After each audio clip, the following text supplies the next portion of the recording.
Hello বন্ধুরা, কেমন আছো সবাই? মাম্মাস বয় পেজ থেকে তোমাদের ছোট্ট শ্যামু বলছি। যত শুরু হয়ে গেল, তাই পুজোর ব্লগ নিয়ে এসে পড়লাম। এইটা ছিল ষষ্ঠীর দিনের ব্লগ। পুজোর দিন কি আর বাসায় বসে থাকতে ভালো লাগে? তাই দুপুরবেলা বের হয়ে পড়লাম আমার বাসার কাছের মন্দিরের প্রতিমাগুলো দেখতে। প্রথমে চলে গেলাম ভোলানন্দগিরি আশ্রমে। সেখানে দুপুরের পূজা হচ্ছিল। পাশেই ছিল ইন্টার উমেন্স কলেজ। এখানেও চলে গেলাম পূজা দেখতে। আসলে ষষ্ঠীর দিন রাতের থেকে পুজো শুরু হয় তো, তাই ভিড়টা তখন থেকেই শুরু হয়।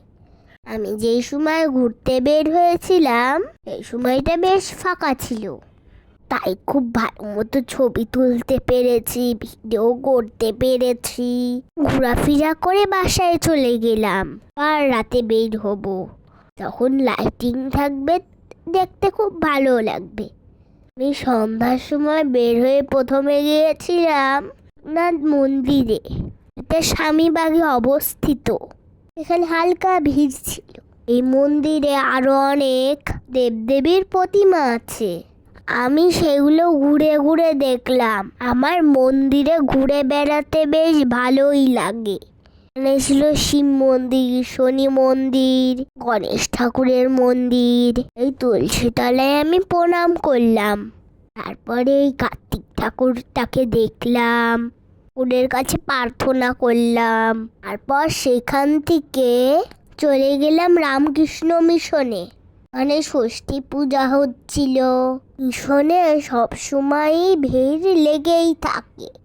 আর ওই দিন যা গরম পড়েছিল, অনেক কষ্ট হচ্ছিল সবার গরমে। এই যে দেখো মিশনের প্রতিমাটা কি সুন্দর হয়েছে। তারপরে আমি আঙ্কেলের কাছে প্রণামী দিলাম। আঙ্কেল আমাকে আমার নাম জিজ্ঞাসা করলো, আমার বাসা কোথায় জানতে চাইলো। আমি সব সুন্দর করে বললাম। তারপরে আঙ্কেল আমাকে কিছু বইও গিফট করলো আর বলল বাসায় পড়বে কিন্তু। আর এই পাশের দাদুটা বসে বসে আমার সাথে মজা করছিল। পরে প্রসাদ খেয়ে আমি বাসায় চলে আসলাম।